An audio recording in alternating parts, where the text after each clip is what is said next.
میری ایک بات آپ کو سوچ کے لیے دے رہا ہوں.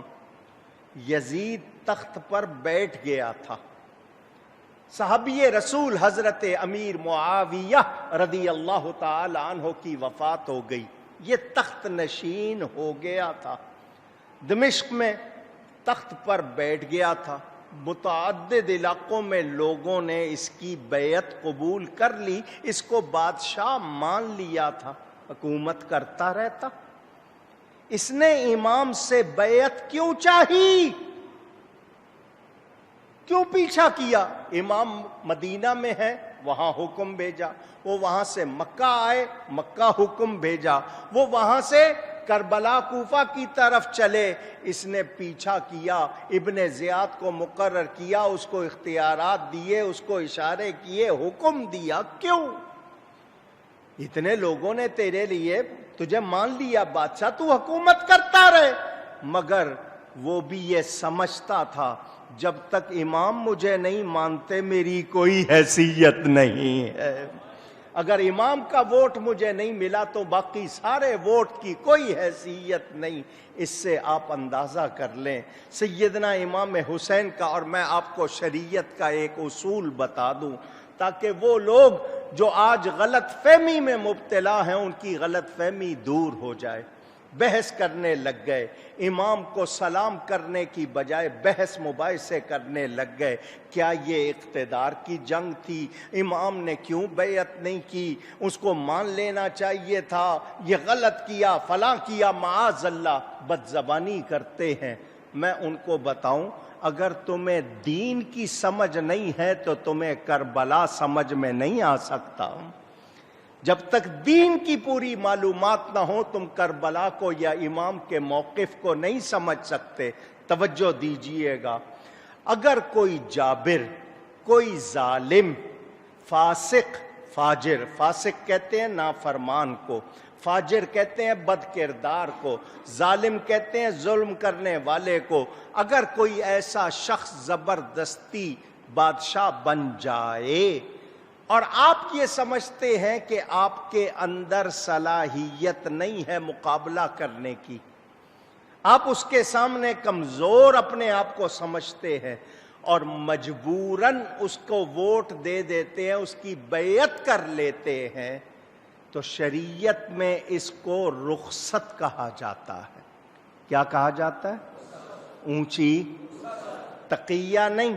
تقیہ کا مطلب اوپر سے کچھ اور اندر سے کچھ اور، یہ وہ نہیں. رخصت کہ میں کمزور ہوں، مقابلہ نہیں کر سکتا. اگر کوئی کمزور آدمی بیعت کر لے تو لوگ کہیں گے یہ بیچارہ کیا کرتا، کیسے مقابلہ کرتا، اس میں تو دم نہیں ہے.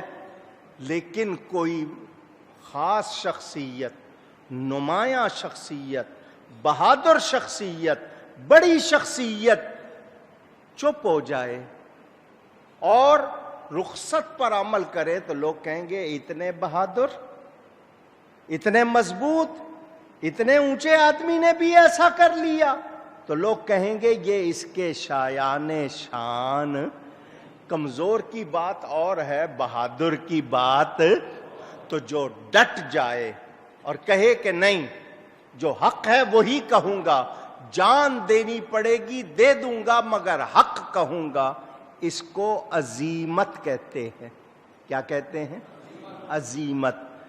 اب جن لوگوں نے مجبوراً یزید کی بیعت کر لی وہ اپنے آپ کو کمزور سمجھتے تھے، مقابلے کی طاقت نہیں رکھتے تھے، انہوں نے رخصت پر عمل کیا. امام کیسے ہیں؟ حضور نے فرمایا میں نے حسین کو اپنی شجاعت دی.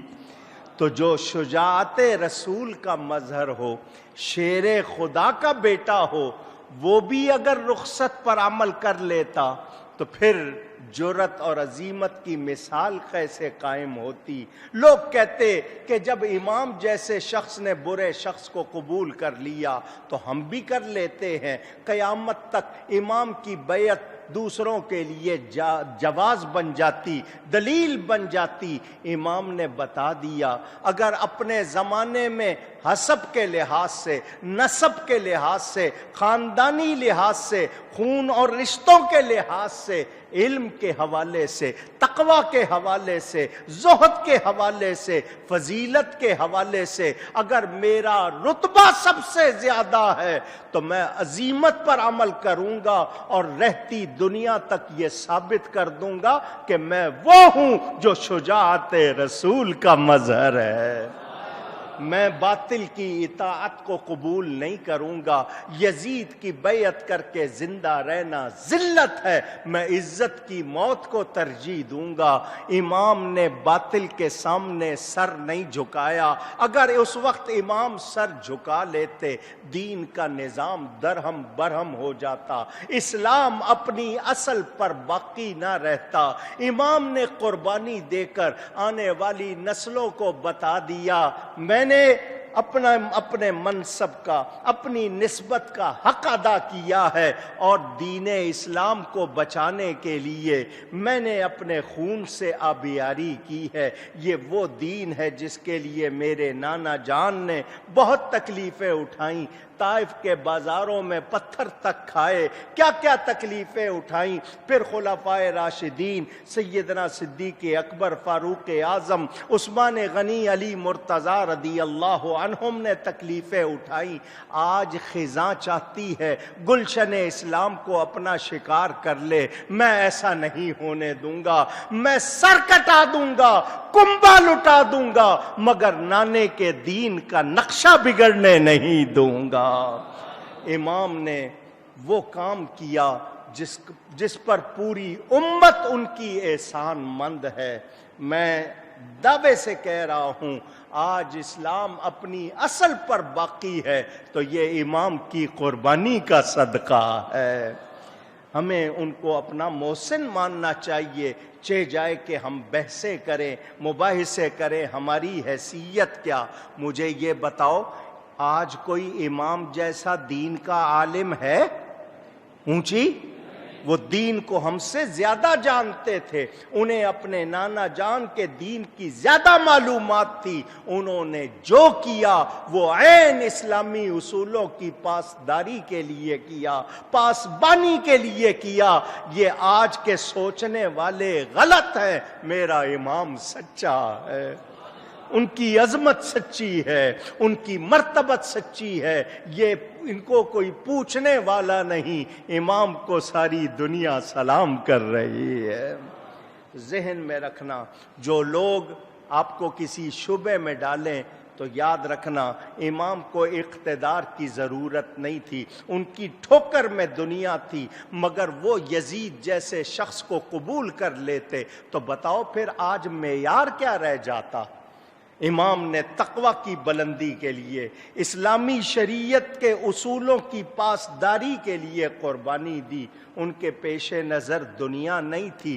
ارے دنیا کے لیے کوئی 18 سال کا جوان بیٹا نہیں کٹواتا، اپنی عورتوں کو قیدی نہیں بناتا، دشمن کے ظلم و ستم اور رحم و کرم پر نہیں چھوڑتا۔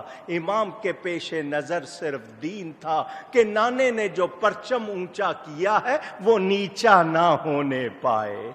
آج لوگ طرح طرح کی باتیں کرنے والے یہ یاد رکھیں کہ امام کے بارے میں ان کی معمولی سی بھی گستاخی، بے ادبی ان کو تباہ کرے گی، میرے امام کو کوئی نقصان نہیں ہوگا۔ قرآن نے ان کی تطہیر بیان کی ہے، نبی پاک کے ارشادات واضح، اور پھر وہ تو جنت کے نوجوانوں کے سردار ہیں، انہیں دنیا کی سرداری کی کیا ضرورت۔ یہ آج چلو اور بات کر لیتے ہیں، چلو مجھے بتاؤ یزید 3 4 3.5 سال جتنا بھی عرصہ بادشاہ رہا، آج یزید کو یاد کرنے والا کوئی ہے؟